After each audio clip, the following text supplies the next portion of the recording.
kita harus banyak kumpulkan, memperbaiki. Sikit-sikit lah, sikit naik gitu. Ya.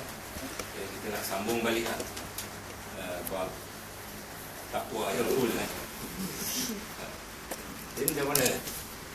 Apa pandangan tuan-tuan semua tentang April Fool ni? Jadi kita buka perbincangan lah kan. Jadi tak ada salah, tak ada betul lah. Kita apa? Kita tengok bagaimana cara pandangan kita lah sebenarnya. Jadi macam mana pandangan ni? Kalau kadang-kadang orang cakap benar pun kita ingat dia main-main. Tapi dari segi agama tak ada lah. Jadi ni Rosli ada Rosli. Macam mana pandangan dia? Ni tak ada apa-apa, cuma macam apa kesukaan orang putih je lah. Orang lain pun tak ada benda-benda ni. Cik Ramli ni mana?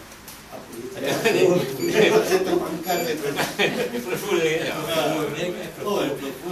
yang dia. Macam mana pandangan Cik Ramli je? Ini sebuah gurau yang mana kita pun dari Islam tak digalakkan kita menipu kan.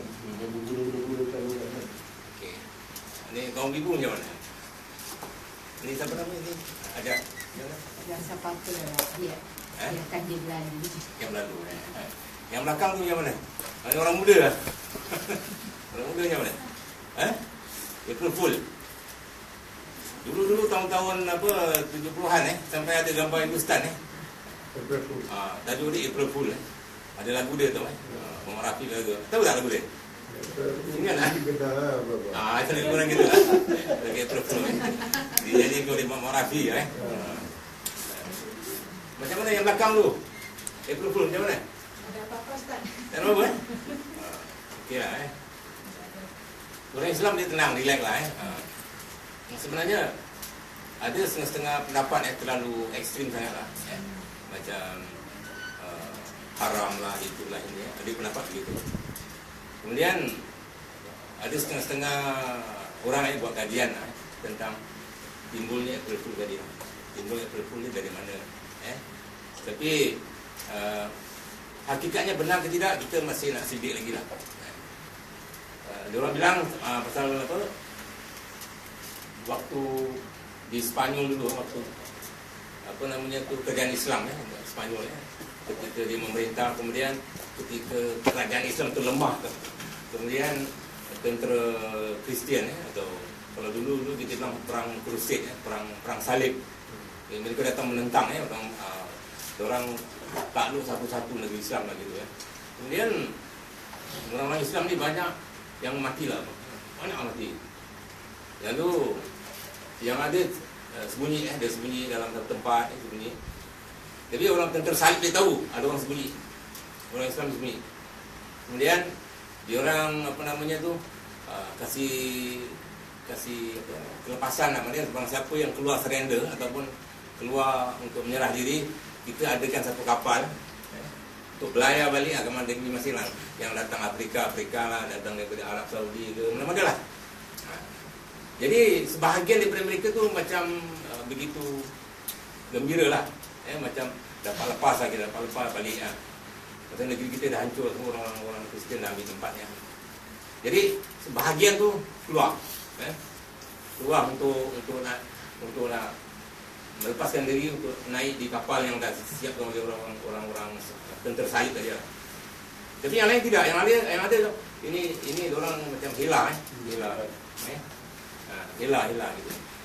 Jadi ternyata betul bila orang keluar tiba-tiba orang bunuh habis-habisan semua kan, kapal pun bakar semua kan. Mati tergelimpangan anak-anak, budak-budak, perempuan semua. Jadi situlah orang dapat kemenangan. Jadi ibarat kemenangan mereka tu macam hari tu konon-kononnya lah jatuh pada 1 hari bulan April lah. Jadi begitulah.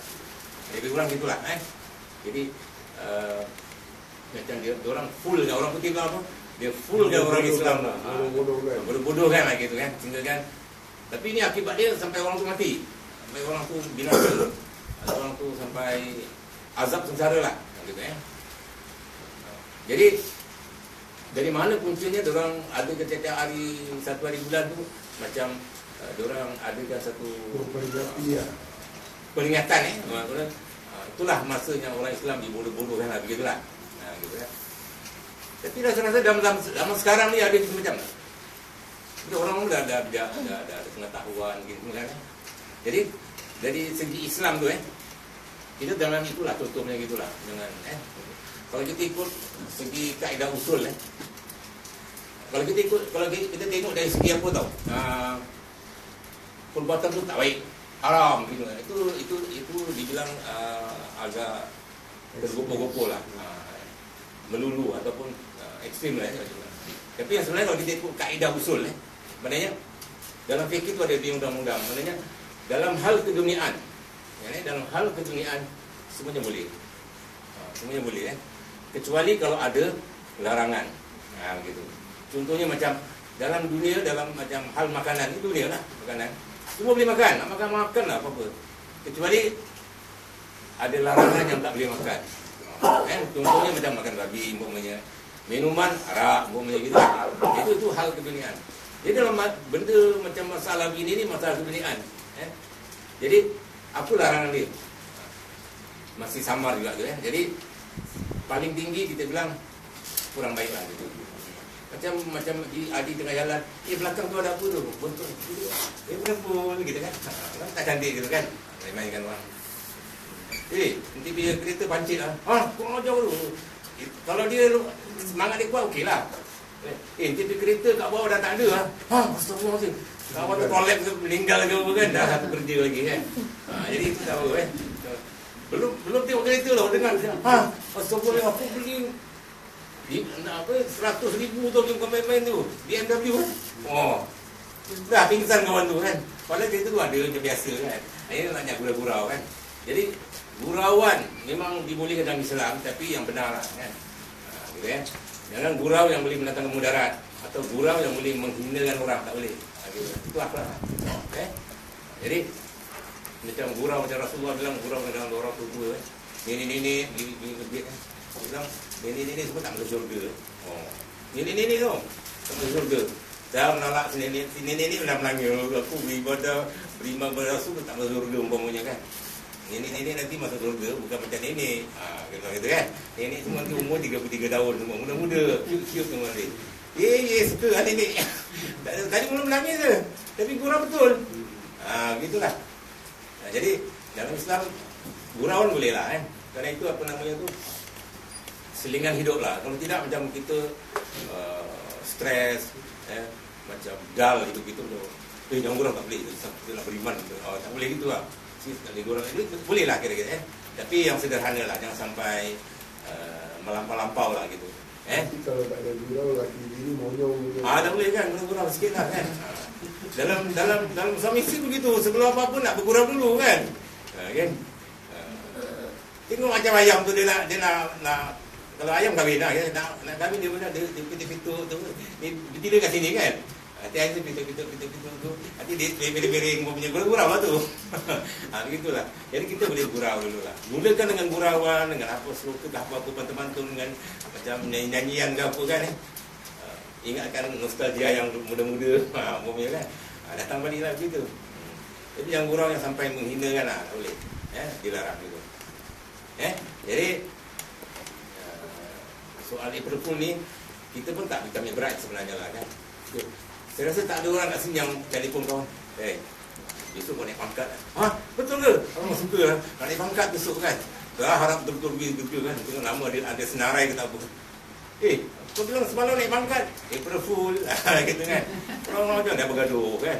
Jadi itu tak bagus lah gitu kan. Jadi gurau tak betul kan. Gurau tu boleh menghampakan, memudaratkan, tak boleh lah. Kita ikut jalan Islam yang pertengahan yang moderate, yang sederhana. Perbuatan begitu kurang baik lah. Boleh bergurau tapi yang benar lah gitu je. Dah rasa kurang. Semua menghormati. Cuma boleh lah. So jadi biarlah dia berlalu April Fool dia berlalu lah, ada waktu lah insyaAllah. Tak boleh macam bunyi horor mungkin tak boleh lah kan. Imam Malik orang ulama mazhab dia kalau sesuatu tu kalau dalil tak terang, dalil tak ada, dia tak bilang ini haram, ini halal, tak ada.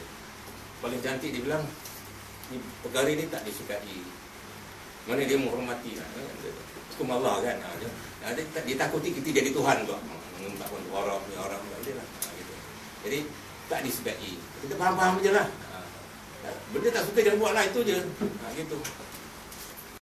Perlu pun dia sambung balik tentang kita punya perbincangan tentang apa namanya takwa gitu kan. Mana satu dari akhlak yang paling mulia.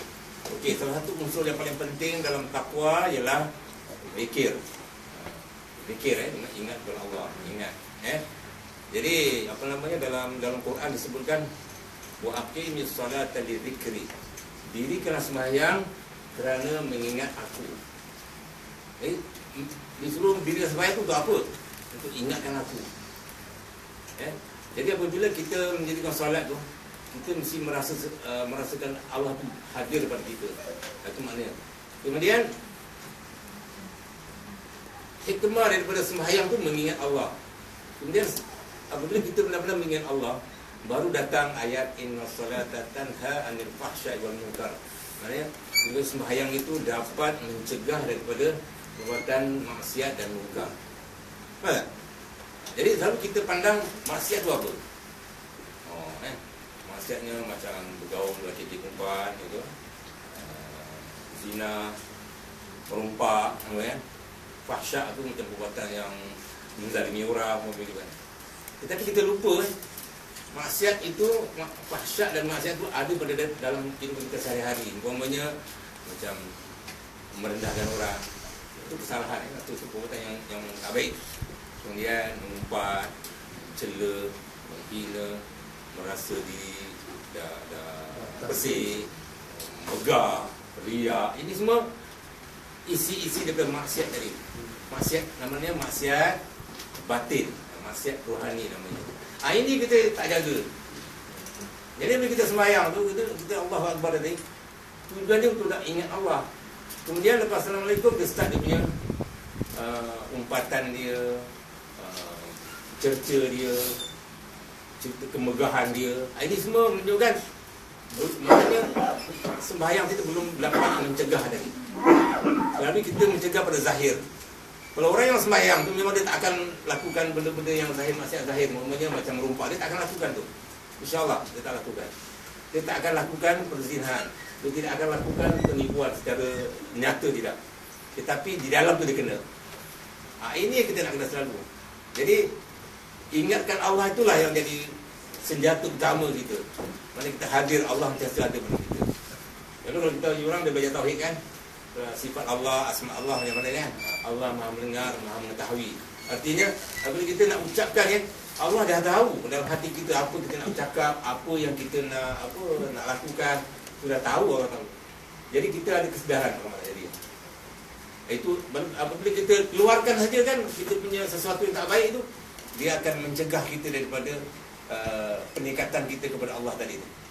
Kita nak mendekat diri kepada Allah kan. Jadi pendekatan kita tu terganggu, rosak kat situ. Jadi amal ibadah kita rosak kat situ. Jadi kita sibuk maksiat yang luar tadi. Padahal fahsyat dan munkar tu maknanya umpatan, mengumpat. Ini mengumpat orang sembahyang. Awak tahu tak gitu gini. Jadi bila dia mengumpat, artinya dia merasa diri dia baik, betul. Apabila kita merasa diri kita betul, maknanya Allah hina kita, maknanya kita terhina di sisi Allah. Gitu. Gitu kan? Mencela, macam dia rasa dia betul semua. Ini bodoh, ini lagi. Itu yang bikin sembahyang kita terjejas itu. Di mana sembahyang awak tadi? Memang awak tak minum arak, awak tak main judi, awak tak merompak. Tapi awak mengumpat, awak menghina, awak merendahkan orang, habis kat situ. Ini kita nak jaga. Ini kita lupa. Ini akhlak lah tu. Akhlak kita kepada Allah kat situ. Jangan katakan kita mencela, mengumpat ataupun mencerca, merasa diri megah gitu. Kita sembahyang tak khusyuk dah, kurang ajar dengan Tuhan. Macam mana? Betul tak? Allahu Akbar. Bismillah. Mula baca ni bismillah. Kalau tak, tadi kunci aku tadi pula kat kereta ni. Kita minta jangan orang ambil kereta. Jangan. Aku balik hilang gitu kan. Baca juga. Lepas tu terlupa. Berapa rakaat dah? 3 ke 4 je. Main cak-cak kutip lah. 4 lah, bantai 4. Itu dia semua. Bila kita tidak khusyuk, tidak hadir, tidak rasa kesedaran, bermakna kita tidak ada adab dengan Tuhan. Itu yang kita nak kenal dulu. Jadi dia sembahyang, kita cubalah rasakan Allah tu hadir pada kita. Allah tu hadir. Bismillahirrahmanirrahim. Jadi rasakan kebesaran Allah kat situ. Dengan kebesaran dia, diizinkan kita menghadap majlis Allah tadi tu. Bila kita tidak, kalau kita punya jiwa kita kotor, kita jauh daripada majlis Tuhan, akan dihalau di luar saja. Macam betul. Bismillahirrahmanirrahim. Bismillahirrahmanirrahim. Kat rumah kadang-kadang lauk aku tertinggal habis, lauk kari ke apa tertinggal dengan daun kebas habis. Bismillahirrahmanirrahim. Tak habis jam nak lupa. Subhanallah, subhanallah. Yang ingat kari kat dalam kepala ni ingat. Subhanallah, subhanallah. Gitu. Ayah ni aku kata teguh pun bangang juga. Dia ingat subhanallah. Tak boleh lah ingatkan ayat tadi. Maliki yaumil. Maliki yaum. Apa sambung lah gitu kan. Gitu. Dia kalau sembahyang lupa ingatkan ayat tadi. Apa macam gitulah. Allah. Ila dzulzilatil ardu zilzalaha. Ada satu masjid gitu. Wa apa ni? Ila dzulzilatil ardu zilzalaha wa akhrajatil, betul kepala pula gini ya. Wa akhrajatil ardu athqalaha. Terjem. Tak apa dia ingat kat itu gaji tak naik ke apa kan. Kita tengah kira gaji berapa naik kan di bulan berapa persen tu. Habis orang kat belakang pula ni si makmum ni pasal tak ada ilmu. Subhanallah, subhanallah. Makin hilang benda tu. Makin hilanglah benda tu. Subhanallah, subhanallah. Senyap je kan. Jadi kalau orang yang berilmu, kalau dia tak lupa, dia lupakan sudah. Allahu Akbar sudah, gitulah. Mau menjaga gitu. Dia boleh jam lagi. Habis ada satu hamba Allah ingat. Bi anna rabbaka. Oh, dia sambung habis-habis lah. Baru dia sedar balik lah gitu. Jadi di sinilah menunjukkan kekhusyukan tak ada. Bila kita khusyuk tak ada, maknanya kita tidak beradab kepada Tuhan. Nak jaga baik-baik. Kita nak kena adab dengan Allah, nak kena beradab dengan manusia. Jadi beradab dengan Allah dulu important sekali. Bila kita Bismillahirrahmanirrahim dengan Allah, betul-betul kita rasakan Allah tu murah, penyayang. Kita ni hina, bertanpa dia tak boleh. Itu kesedaran lah. Jadi kekhusyukan tu apa maknanya? Maknanya kita rasa Bismillahirrahmanirrahim, khusyuk. Kalau tak tahu makna, belajarlah pelan-pelan Alhamdulillah rabbil alamin. Tapi orang dengar goreng pisang, tapi orang bercakap ni. Awak tahu dengar orang bercakap ni kan. Awak dengar dia bercakap betul. Tapi awak tak faham apa dia bercakap. Itu pun khusyuk lah tu Kalau dengar ni Bismillahirrahmanirrahim, apa tu dia tinggal dengar. Dia orang ajar kau bercakap belakang aku lagi ni dia cerita pasal orang. Bismillahirrahmanirrahim. Nak kita sekejap. Iya kalau maknanya sekali dengar orang bercakap begitu. Jadi dia faham. Tapi dia boleh faham, maknanya dia tak khusyuk. Maknanya dia dah kurang hajar dengan Tuhan. Sama lah kita jumpa presiden ni. Ampun tuanku kalau Malaysia kan. Ampun tuanku kalau orang Jepun yang angguk-angguk gitu kan. Tuanku tapi perempuan berjalan ni, dia punya apa nama? Dayang-dayang ni. Kawan. Tuanku, hati ada hajat juga ni tuanku. Dia tengok ni. Dia ni kurang hajar ya. Ada depan aku enggak berani tengok aku berdayang kan. Ada yang gitulah kurang hajar namanya. Gitulah. Jadi khusyuk pada Tuhan tu lebih utama lah maknanya. Jadi kita semua pendapat cubalah gitulah. Maknanya tiap-tiap bacaan tadi tu kita ingatkan maknanya tadi. Kemudian fikirkan sikit, tafakur sikit tentang apa kehendak-kehendak ayat tadi. Bila kita sampai iyyaka na'budu wa iyyaka nasta'in, kita rasa yang dia saja ada satu Tuhan yang Maha Besar yang tempat kita mengadu. Begitulah. Wa iyyaka nasta'in, kita rasa kita ni benar-benar tidak ada daya, tidak ada kekuatan kalau tidak dia bantu kita dengan pertolongan dia, kurnia dia. Itulah kita rasakan itu. Kita rasa itu yang dengan kekuatan kita lah kena ni gitu. Maknanya tak guna kalau minta, tak guna kita sebut wa iyyaka nasta'in, minta tolong Tuhan ni. Ya tak? Ihdinas siratal mustaqim, tunjukkanlah aku jalan yang benar. Bayang, urusan bayang aja ni. Tunjukkan aku jalan yang benar. Maknanya kita minta Allah tunjuk jalan benar. Jadi kita lepas sembahyang tu cari aja sesuatu yang benar lah tadi. Jangan ikut jalan yang menyeleweng sana, jalan-jalan boleh menyesatkan kita, janganlah gitu.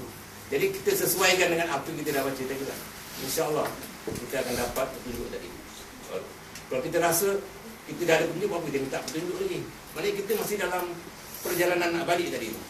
Jalan nak balik kepada Tuhan tu banyak dia punya godaan, godaan, dia punya cabaran, dia semua.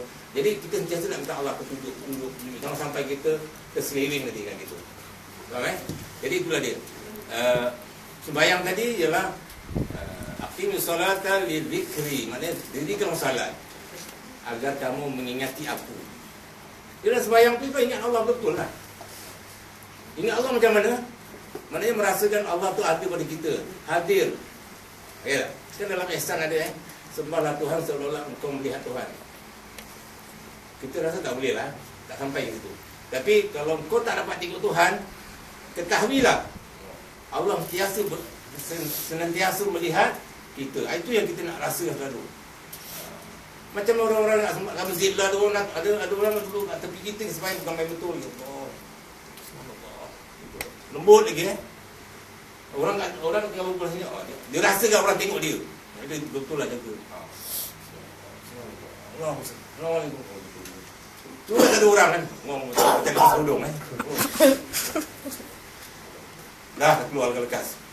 Jadi di situ nampak perbezaan di situ. Jadi kita dalam sembahyang tu kita aplikasikan atau kita bila di luar sembahyang tu kita amalkan apa yang kita ucapkan dalam sembahyang. Itu dinamakan ingat kepada Allah tadi. Jadi kalau macam orang munafik dia bilang apa? Kita jangan sampai jadi macam orang munafik. Dia bilang apa? Wa idza qamu ila sholati qamu kusala. Dan apabila mereka orang munafik ni, orang-orang ciri-ciri orang munafik, apabila mereka mendirikan sembahyang, mereka berdiri dengan malas. Diri dengan malas.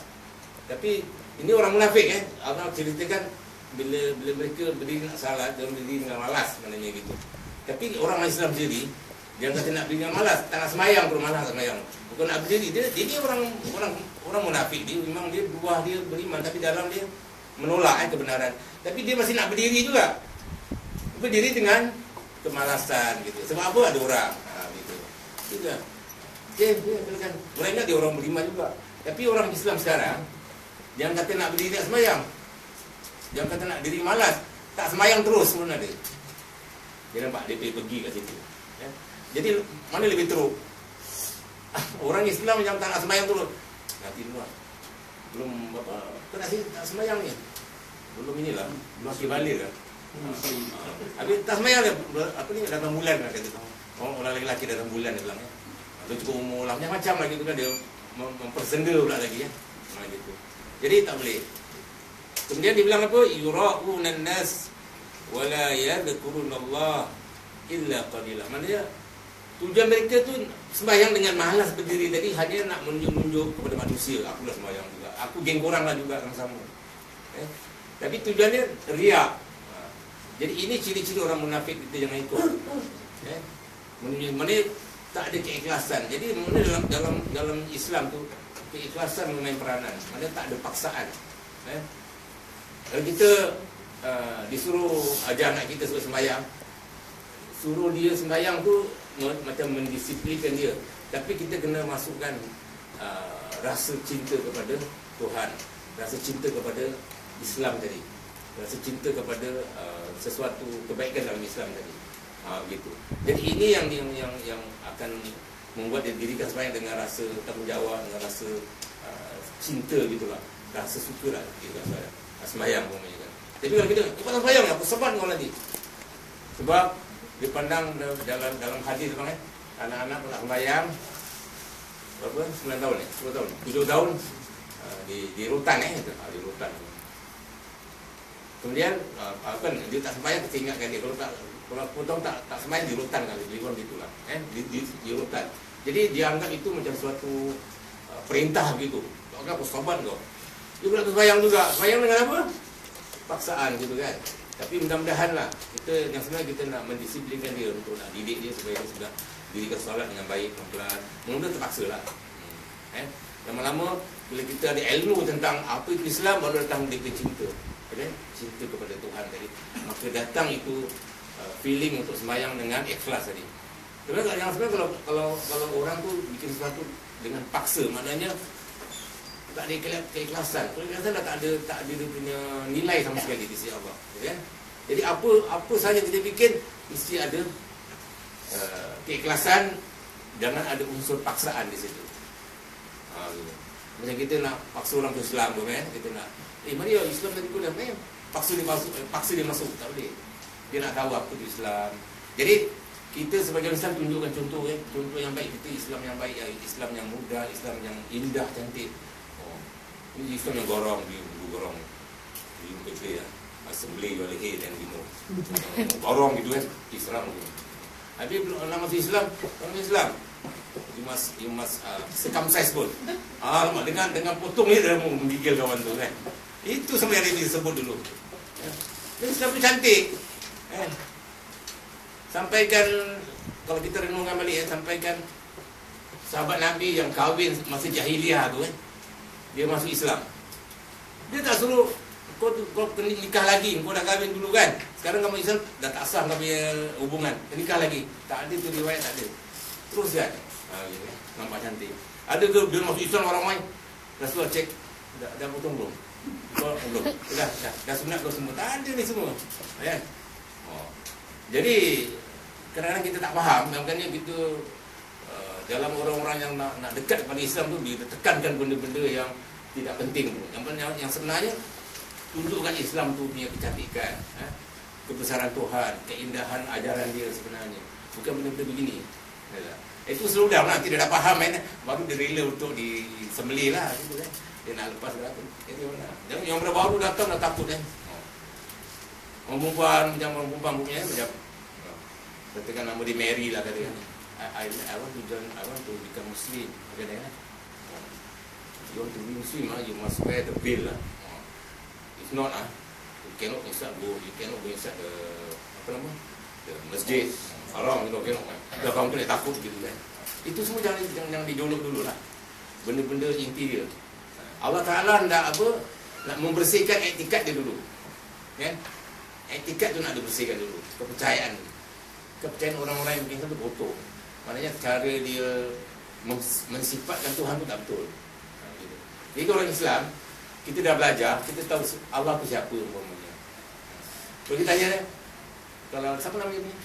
Siapa nama belakang? Adi Putra. Adi Putra ni tanya orang-orang Islam tanya awak umpamanya, how is your God, katakan. Macam mana Tuhan awak, macam mana? Dia nak tahu sifat Tuhan macam mana? Macam mana Tuhan? What is your God? How is your God? Macam mana kita nak terangkan dia? Adi Putra Adik? Macam mana? Contohnya lah macam mana? Tak ada apa-apa, cakap je lah.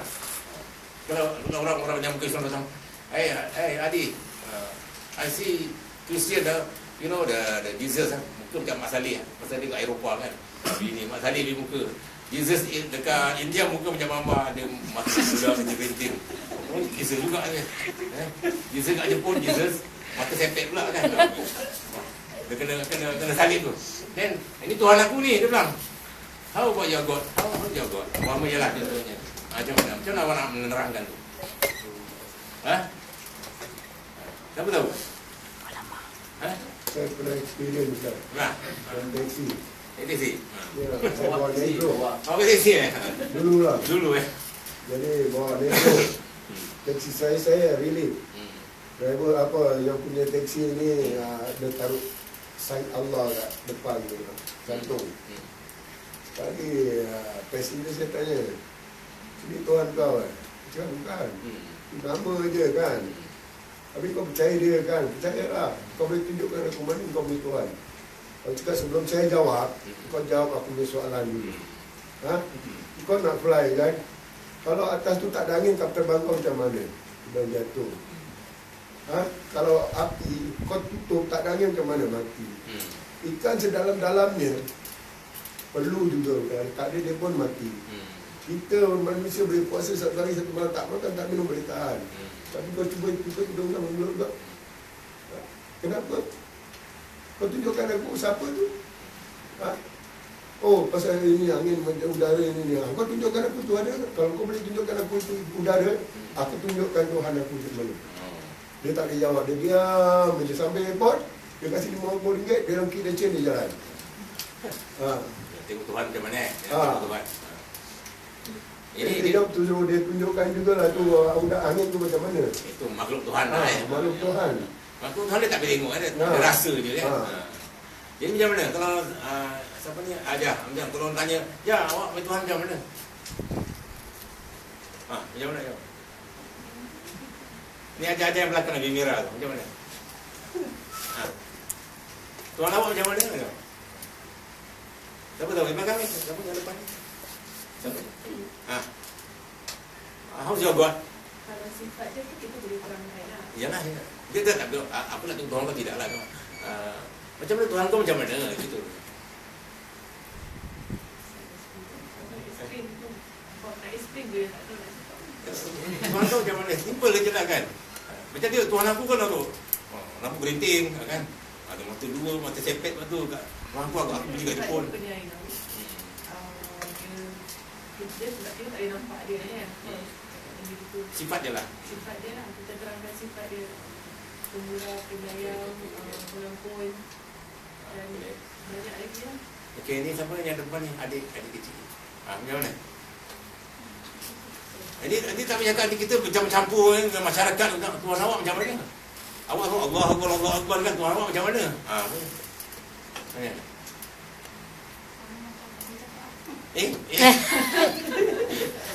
Kamu je.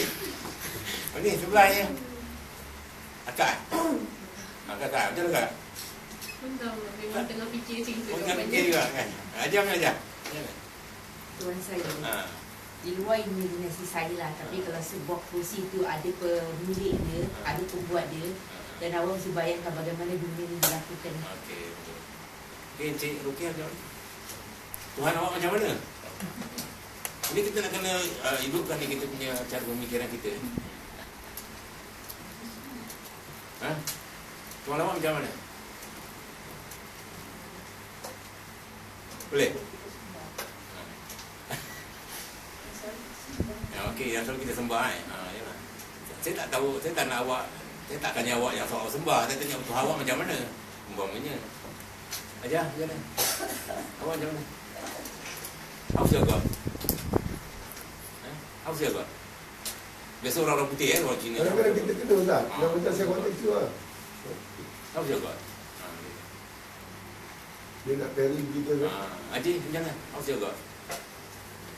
Dia sendiri ada pikiran sendiri. Tapi itu tak dapat lihat kan. Okey. Tapi dia ada kecerdasan yang pegang. Baik, how's your God? Semua pergi makan angin kan, pergi luar negeri kan, nak tahu pasal Islam kan. Orang tahu pasal Islam kan, awak tu bingung ni. How's your God?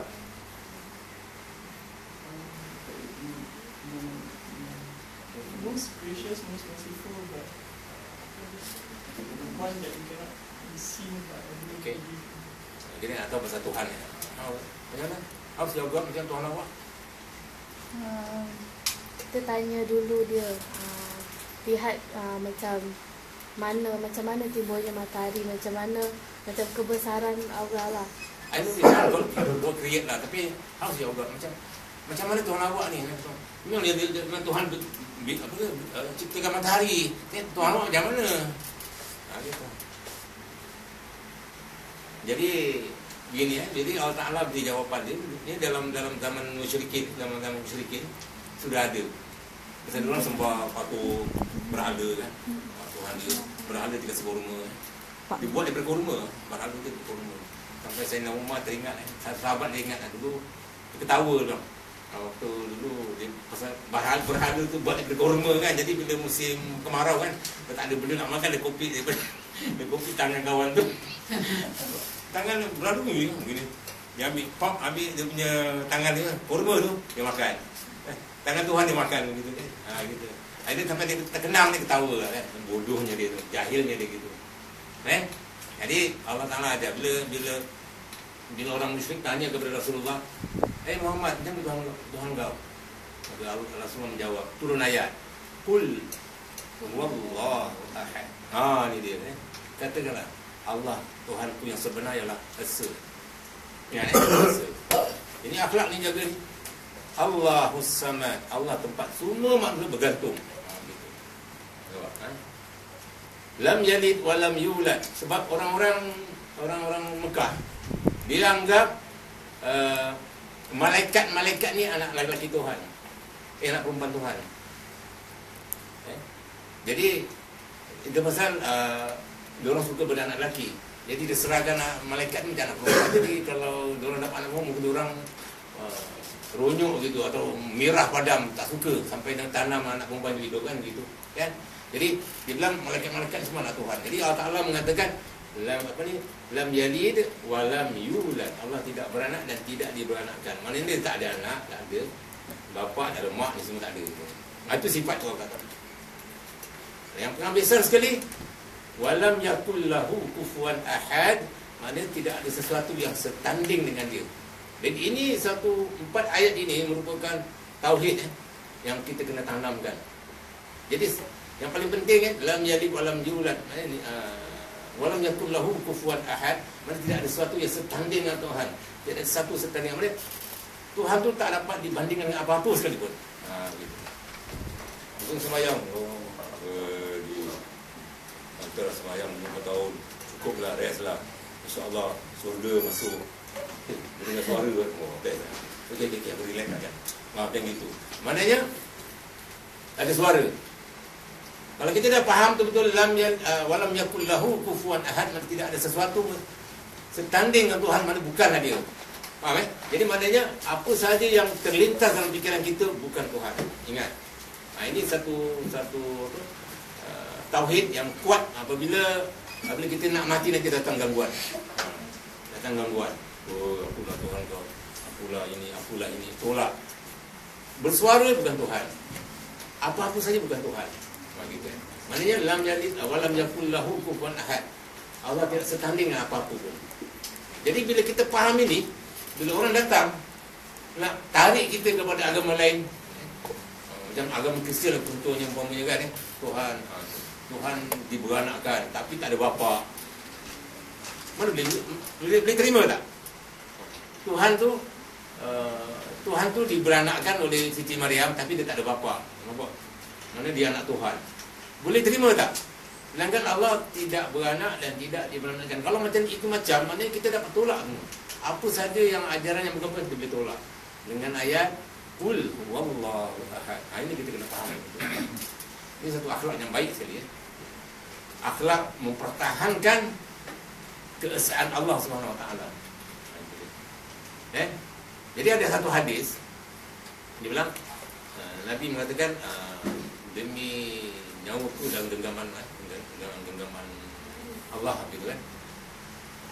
Barang siapa membaca Qul Allah ni, sama dia membaca sepertiga Al-Quran. Barang siapa membaca Qul Allah 3 kali, sama, dia tak bilang pahala, sama macam sepertiga Al-Quran.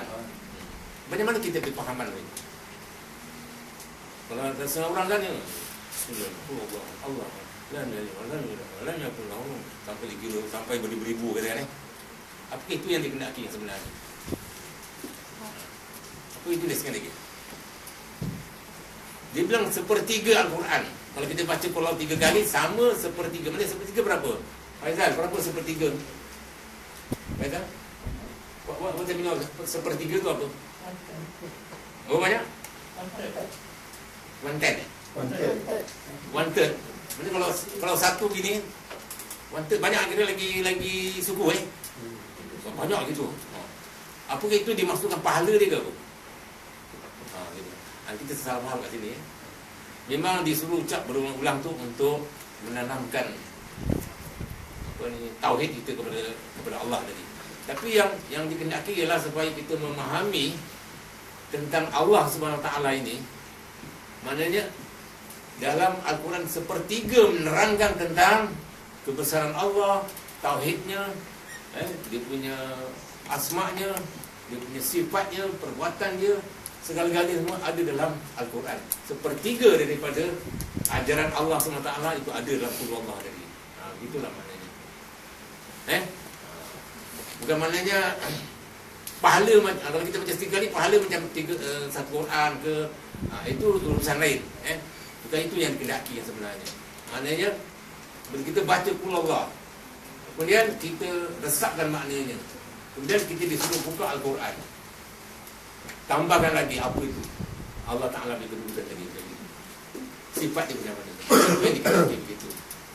Kalau tidak, kalau Allah sama budak-budak boleh baca juga.